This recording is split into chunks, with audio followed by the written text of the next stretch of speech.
നമസ്കാരം. കുളിരേകാൻ തണൽ, ഒരുമിച്ചിരിക്കാൻ വേര്, വിഷപ്പകറ്റാൻ ഫലം, താമസിക്കാൻ ചില്ല, തഴുകാൻ തളിരിര. മരം നമ്മുടെ ജീവിതത്തിന്റെ ഭാഗമായി മാറണം. നമുക്ക് ഈ നാടകം ശ്രദ്ധാപൂർവം കാണുകയും രാമു എങ്ങനെ മരത്തെ സ്നേഹിക്കുകയും സംരക്ഷിക്കുകയും ചെയ്യുന്നു എന്ന് ഞങ്ങൾ ഇവിടെ അവതരിപ്പിക്കാൻ പോകുന്ന മരം ഒരു വരം എന്ന നാടകത്തിലൂടെ മനസ്സിലാക്കാൻ ശ്രമിക്കാം. നന്ദി.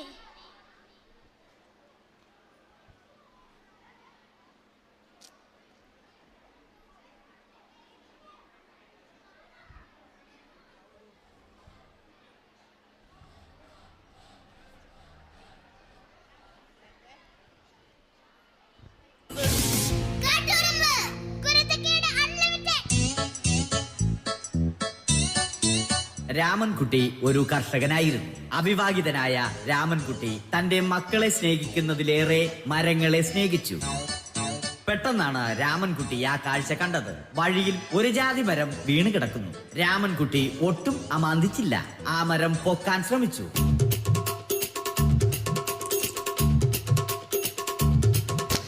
നടക്കുന്നില്ല. പിന്നെയും പിന്നെയും പൊക്കാൻ ശ്രമിച്ചു.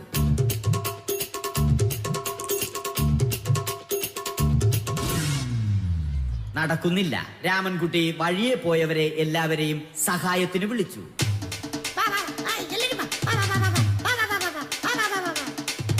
ആരും വന്നില്ല. അവസാനം കുടുംബശ്രീ യൂണിറ്റിൽ തൊഴിലുറപ്പിന് പോകുന്ന പെണ്ണുങ്ങളെ സഹായത്തിന് വിളിച്ചു.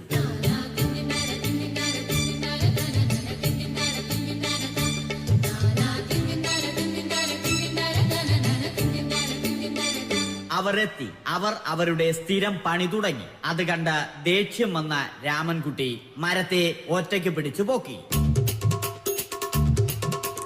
അത്ഭുതമെന്ന് പറയട്ടെ, മരം നേരെ നിന്നു. ഇത് കണ്ട തൊഴിലുറപ്പ് പെണ്ണുങ്ങൾ രാമൻകുട്ടിയോട് നോക്കുകൂലി ആവശ്യപ്പെട്ടു.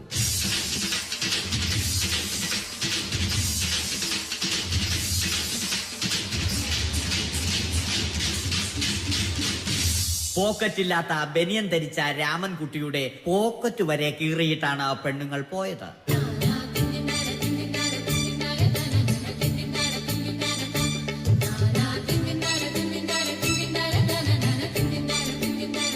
രാമൻകുട്ടി പിന്നീട് ഒന്നും ആലോചിച്ചില്ല. മരത്തിന് ഫാക്ടംബോസ് 2020 സെപ്റ്റംബർ 14 നൽകി.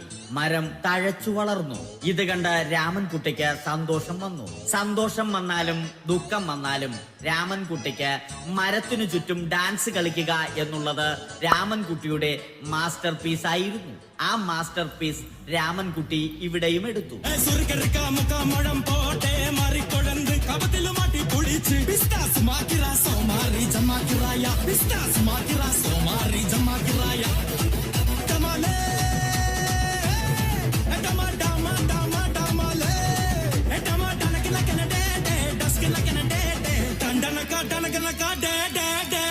രാമൻകുട്ടി ദൈവത്തോടായി പ്രാർത്ഥിച്ചു.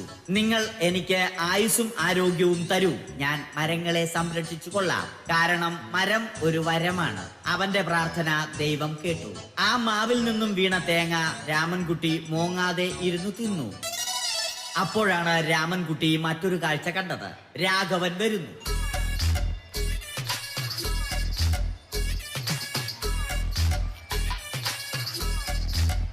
മരം മുറിക്കൽ ഹോബിയാക്കിയ, അതിലുപരി ജോലിയാക്കിയ രാഘവൻ മരങ്ങളുടെ ശത്രുവല്ലേ? മരങ്ങൾ മുറിച്ച് ഫർണിച്ചർ പണിയുന്നത് തെറ്റല്ലേ? അവനെ ഇതിൽ നിന്നും പിന്തിരിപ്പിക്കണം. അവർ തമ്മിൽ ഒന്നും രണ്ടും പറഞ്ഞു.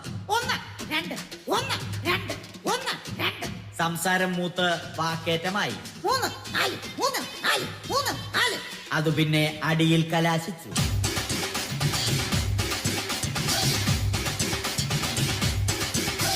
നല്ല മനസ്സിന് ഉടമയായ രാമൻകുട്ടി കംപ്ലീറ്റ് അടിയും വാരിക്കൂട്ടി. ഒടുവിൽ രാമൻകുട്ടി സർവ്വധൈര്യവും സംഭരിച്ച് രാഘവനോടായി അലറി. മനസ്സലിഞ്ഞ രാഘവൻ രാമൻകുട്ടിയെ അരികിൽ വിളിച്ചു. കൈവാക്കിന് കിട്ടിയ രാമൻകുട്ടിയെ രാഘവൻ ഒട്ടിറൊട്ടിയാക്കി മരത്തിലൊട്ടിച്ചു.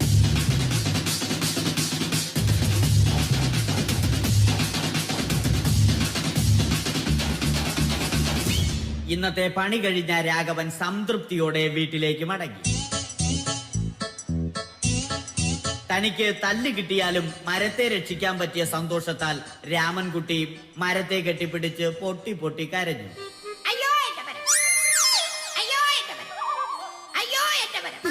കാരണം മരം ഒരു വരമാണ്.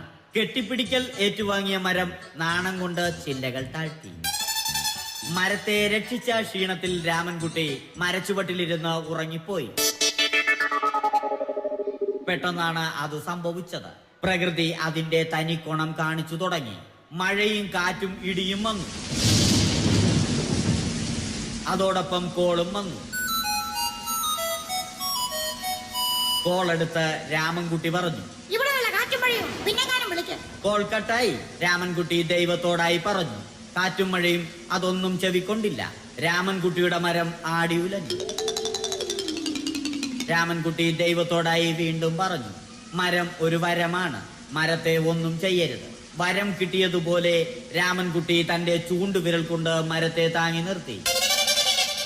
ചൂണ്ടുവിരൽ വളഞ്ഞ് ചൂണ്ട പോലെയായി. ഇനി മീൻ പിടിക്കാൻ കൊള്ളാം. അവസാനം സംഭവിക്കേണ്ടത് സംഭവിച്ചു. രാമൻകുട്ടി അടിയിലും മരം മുകളിലും. അന്ത്യശ്വാസം വലിക്കുന്നതിനു മുമ്പ് രാമൻകുട്ടി ദൈവത്തോടായി ഇങ്ങനെ പറഞ്ഞു,